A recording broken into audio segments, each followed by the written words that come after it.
আমি অমলেন্দু। আপনারা প্রত্যেকেই এতক্ষণ সংবাদ মাধ্যম বিভিন্ন জায়গা থেকে খবরাখবরগুলো দেখলেন যে শিক্ষা ব্যবস্থার ভয়ানক পরিস্থিতির আজকে আরও একটি অধ্যায়। আসুন এবার এই মুহূর্তে আমাদের করণীয় কি? আমাদের করণীয় অনেক কিছু আছে, যেমন ধরুন এই যে যারা অযোগ্য রাস্তায় নেমে লড়াই করছে ভেক ধরে, সরকার এই যে তাদেরকে ডাকছে সুন্দর আতিথেয়তার পরিবেশে, এই এত কিছু সব কিছুই তো আমরা ভোগ করছি, মানে আমাদের চোখের ওপরেই ঘটছে, আমাদের চোখের সামনে ঘটছে, আমাদের দেখানো হচ্ছে, প্রদর্শন করা হচ্ছে। একদল শাসাচ্ছে, একদল সান্ত্বনা দিচ্ছে, আর একদল শোষিত ব্যক্তিরা ছোটাছুটি করছে। খুব মজার একটা দৃশ্য। প্রাচীনকালে মহারাজারা ওই একটি দারুণ খেলা খেলতেন, পশুর সঙ্গে লড়াইয়ের খেলা। আপনারা সবাই জানেন, তারা ওই মহারাজা তার এলিট বর্গকে নিয়ে একটি সুন্দর নিরাপদ দূরত্বে বসে থাকতেন, আর হিংস্র পশুর কাছে একদল মানুষদেরকে ছেড়ে দিয়ে তাড়িয়ে তাড়িয়ে মজা উপভোগ করতেন। এখানেও ঠিক সেই রকম একটা কঠিন পরিস্থিতি তৈরি করে দেয়া হলো যাদের দ্বারা, আর যারা এখানে ফলভোগী নিজেদেরকে প্রমাণ করবার জন্যে যোগ্য প্রমাণ করেছেন তারাও। তো এখন দর্শক কারা? দর্শক জনগণ। আমরা কি করতে পারি? হয় রাজার পক্ষ নিয়ে মজা দেখতে পারি, অথবা ওই প্রজাদের একটা বড় কষ্টকর যে ওই বাঘের সঙ্গে বা ওই হিংস্র কোনো পশুর সঙ্গে লড়াই করছে তার পক্ষ নেওয়াটা ভয়ানক। কারণ আমি তো ওখানে নেই, আমি তো নিরাপদ দূরত্বে আছি, অতএব আমার গায়ে তো যন্ত্রণার আঁচও লাগছে না। তো এই যুক্তি থেকে এবার আসি যে আপনি কোথায় আছেন, আদতে আপনার অবস্থান কি সত্যিই নিরাপদ দূরত্বে?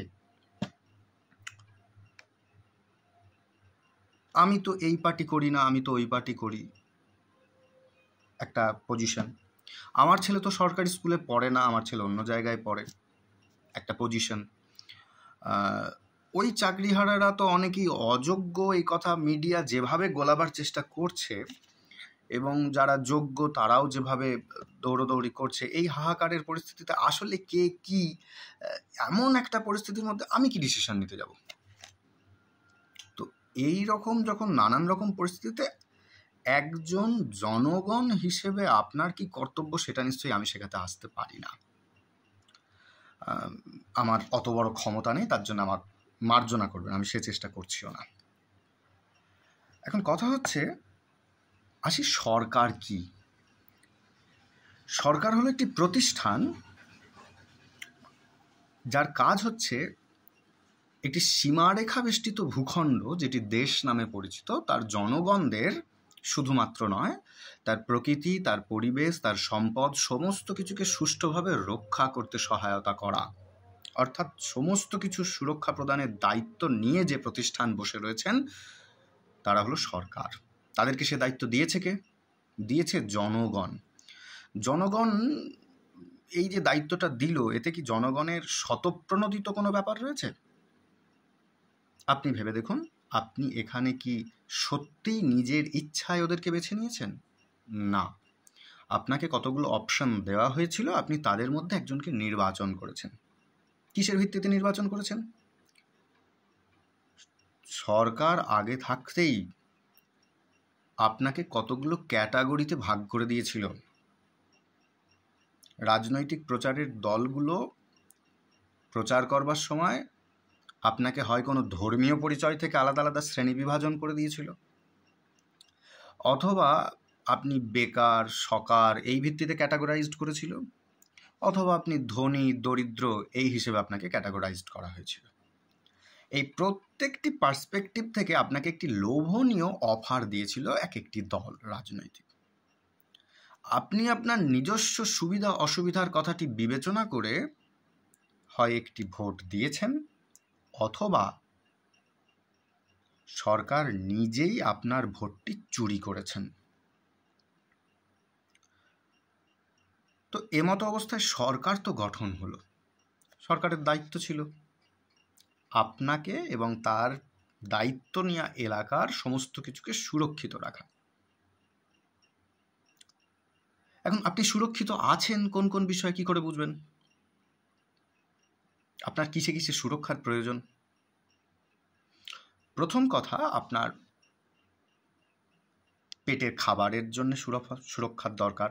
আপনি দিনরাত খাটছেন, পরিশ্রম করছেন, বাড়ি এসে আপনি রোজগার করে নিয়ে এসে বাড়িতে সমস্ত কিছু তৈরি রাখছেন, কিন্তু খেতে বসার সময় আপনার পরিবার আপনাকে জানালো ভাত নেই। ভালো লাগে আপনার? ধন্যবাদ। আপনি সমস্ত কিছুর বিনিময়ে একটি করে ট্যাক্স দিচ্ছেন সরকারকে, যাতে করে সে আপনাকে নিরাপদ রাখে, আপনার স্বাস্থ্য ঠিক রাখে, আপনি সময়ে খাবার পান, প্রতিবেশী শত্রু যাতে আপনাকে আক্রমণ না করে, আপনার শিশুটি যাতে সঠিক শৈশব পায়, তার উপযুক্ত পরিবেশ পায়, শিক্ষা পায়, সর্বোপরি একটি ব্যাপার। মানে আগে পেটের ভাত, বাহ্যিক নিরাপত্তা, তারপরে শৈশব, আর তারপরে শৈশবকে শিক্ষিত করবার ব্যাপার। কতগুলো পর্যায় ভাবুন। এখন আপনি হিসেব করে দেখুন, আপনার সরকার সকাল থেকে রাত পর্যন্ত আপনাকে কি দিচ্ছে। ছেলে মেয়েকে আপনাকে বেসরকারি স্কুলে ভর্তি করতে হচ্ছে, কারণ সরকারি স্কুলের শিক্ষক নেই, পরিকাঠামো নেই। আপনিও জানেন, আমিও জানি। আজকের ঘটনার পর যে ভিডিওগুলো ঘুরে বেড়াচ্ছে, তার মধ্যে একজন শিক্ষিকা পর্যন্ত তিনি দাবি করছেন তার মেয়েটিকে নাকি আর প্রাইভেট স্কুলে পড়াতে পারবেন না, আর তাদের নাকি অর্থনৈতিক পতন এমন অবস্থায় গেছে। তার মানে সর্বজন স্বীকৃত ব্যাপার। জনগণের সর্বস্তর থেকে মানুষ মেনে নিয়েছে সরকারি স্কুলে আর লেখাপড়ার পরিকাঠামো নেই। জনগণ নিজে ডিসিশন জানাচ্ছে স্কুলগুলো আর অকেজো হয়ে গেছে। তাই সরকার বিকল্প ব্যবস্থা হিসেবে প্রাইভেট স্কুল খুলে রেখেছে আপনার ছেলেমেয়েকে শিক্ষিত করবার জন্য। খারাপ লাগলো না শুনতে? সরকারই তৈরি করে রেখেছে, নিজে খেয়ে ব্যবসাদারদের কতগুলো প্রতিষ্ঠান তৈরি করে রেখেছে। আর আজকে জানছেন সরকার নাকি আবার ওদের কাছ থেকে টাকা খেয়ে ওদেরকে চাকরি দিয়েছিল। ভয়ানক ব্যাপার। এই সরকার যাতে ঠিক করে আপনাকে সমস্ত সুযোগ সুবিধা দেয়, তার জন্য সে আইন সভা, বিচার সভা তৈরি করে রেখেছে। প্রশাসনিক বিভাগ, আইন বিভাগ, বিচার বিভাগ। কেউই কাউকে নিরাপত্তা দিতে পারছে না। সমস্ত চাকরি চলে গেল। আজকে খুনিকে প্রমাণ করতে হচ্ছে সে খুন করেছে কিনা, দোষীকে প্রমাণ করতে হচ্ছে সে আদৌ দোষী কিনা। ভয়ানক ব্যাপার। সরকার ঘুষ খেয়েছে বলে হাজার হাজার চাকরি চলে গেল। সরকারকে শাস্তি প্রদান করলো নাকি আইন বিভাগ? করলো না। সার্কাসের মধ্যে মজা দেখবার জন্য আমরা পড়ে রইলাম। আমাদের প্রতিক্রিয়া তৈরি হচ্ছে না যে সরকারকে শাস্তি দাও। জনগণ ঘুমিয়ে গেল কেন? আমাদের যুক্তরাষ্ট্রীয় কাঠামো হাইকোর্ট থেকে সুপ্রিম কোর্ট গেল। অপরাধ ভোগ করল শোষিতরা। সরকারের সঙ্গে সরকারের সুরক্ষা বিধির ব্যবস্থা করে নিল সরকার নিজে। অথচ যে জনগণকে সুরক্ষা দেবার জন্য সরকার, জনগণকে নিরাপত্তা দেওয়ার জন্য যে আইন সভা, বিচার সভা, তা রক্ষা করছে সরকারকে, জনগণকে নয়। জনগণ তাহলে কি করছে? জনগণ মজা দেখছে। জনগণ কোন দলের সেটা বুঝে নিতে পারছে না। জনগণ আজ পক্ষ নির্বাচন করতে পারছে না। জনগণের এরকম অবস্থা আজকে হয়েছে এমনটা নয়, এর আগেও হয়েছে। তখন জনগণকে জনতার সচেতন করবার জন্যে অনেকগুলো জায়গা ছিল, নাটক ছিল, গান বাজনা ছিল, অনেক শিক্ষাকর্মীরা ছিল। আজকে সব কিছুই রাজনীতির পিছনে বিকিয়ে গেছে। সিদ্ধান্ত আপনার।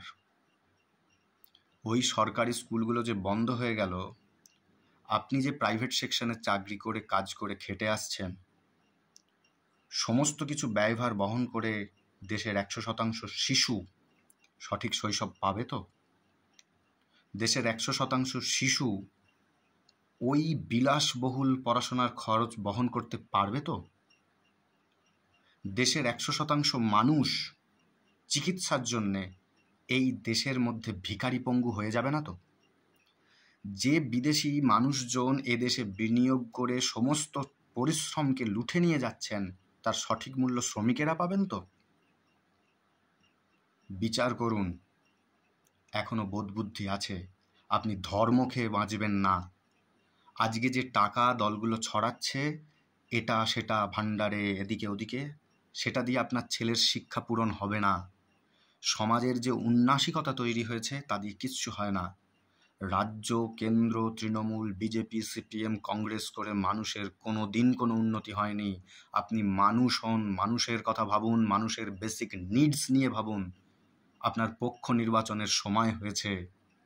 সরকারের পক্ষ নেবার জন্য জনগণ ছিল না, জনগণ নিজেকে তৈরি করেছে, তার সুরক্ষার জন্য সরকার দায়িত্ব নিয়েছে। সরকার ঘুষ দিয়ে যদি আপনাকে দলে টানতে চায়, সে রাজ্য হোক বা কেন্দ্র হোক, আপনি নিজের মেরুদণ্ড সোজা রাখুন, না হলে নিজের পায়ের তলার মাটি শেষ।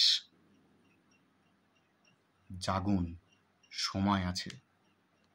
আর এই দেশের যত নাট্যকর্মী, গীতিকার, সুরকার, প্রত্যেক মানুষের কাছে, সৃষ্টিশীল শিল্পী মানুষদের কাছে এই কদিন আগের সম্মেলনে ডাকা, আতিথেয়তা বরণ করতে ডাকা ওই সমস্ত কবিদের কথা বলছি না, যাদের শুভ বুদ্ধি সম্পন্ন মানুষেরা রয়েছেন, তারা প্লিজ এমন কোনো দৃষ্টান্ত রাখুন যেটাতে মানুষ জাগে। আর বিশ্বাস রাখুন, আপনার চরিত্রের দুর্বলতা ছিল বলেই, জনগণের চরিত্রের দুর্বলতা ছিল বলেই এরকম একটা সরকার তৈরি হয়েছে। জনগণের মেরুদণ্ড ঠিক থাকলে এরকম সরকার তৈরি হতো না। জনগণ হুঁশিয়ার থাকলে এরকম সরকার তৈরি হতো না। আজকের এই পরিণতির জন্য দায়ী জনগণ স্বয়ং নিজে। নিজের আত্মসমালোচনা করুন, সতর্ক হন, নিজের দাবি বা অধিকারটা বুঝুন। সামান্য সুযোগ সুবিধার পাশে বিকিয়ে যাবেন না। আর এই ঘটনার জন্য নিজের প্রতিক্রিয়াটা সঠিক করুন। আপনার এখন তৃণমূল, সিপিএম, বিজেপি বাঁচবার সময় নয়, আপনার এখন নিজেকে বাঁচাবার সময়। মানুষ হন, প্রত্যেকে জাগুন। কালকে আপনার ছেলেটাই রাস্তায় কান্নাকাটি করবে, পড়াশোনা করবার জায়গা পাবে না। সমাজে যখন অভাব দেখা দেবে, তখন নিজেদের মধ্যে খাবার দাবার নিয়ে মরতে হবে, মারামারি করতে হবে। ওই তখন রাজনৈতিক দাদারা দাঙ্গা লাগিয়ে অস্ত্রের কারবারিদের কাছে বিকিয়ে দেবে দেশটাকে। কিচ্ছুটি থাকবে না, শান্তি না, ঘুম না, শৈশব না, সুবিধা না, কিচ্ছু না। কালকের ওই দিনটাকে আর আনবেন না। আজকের এই অরাজকতা, আজকের এই অবস্থাটা সত্যি বিপজ্জনক। শিক্ষকরা মার খাচ্ছেন, ডাক্তাররা ধর্ষিত হচ্ছেন, সরকার, কেন্দ্র, রাজ্য সবাই নিজেদের মধ্যে বন্ডিং তৈরি করে নিচ্ছেন, কেউ কোথাও বেঁচে যাচ্ছেন। সমস্তটা কষ্টের মধ্যে আমরা আছি, মানুষেরা আছেন, এইটা ভাবুন প্লিজ। ধর্ম নয়, রাজনৈতিক পরিচয় নয়, মানুষ হওয়ার চেষ্টা করুন, নিজের প্রতিক্রিয়া তৈরি করুন, জনগণ হিসেবে রুখে দাঁড়ান।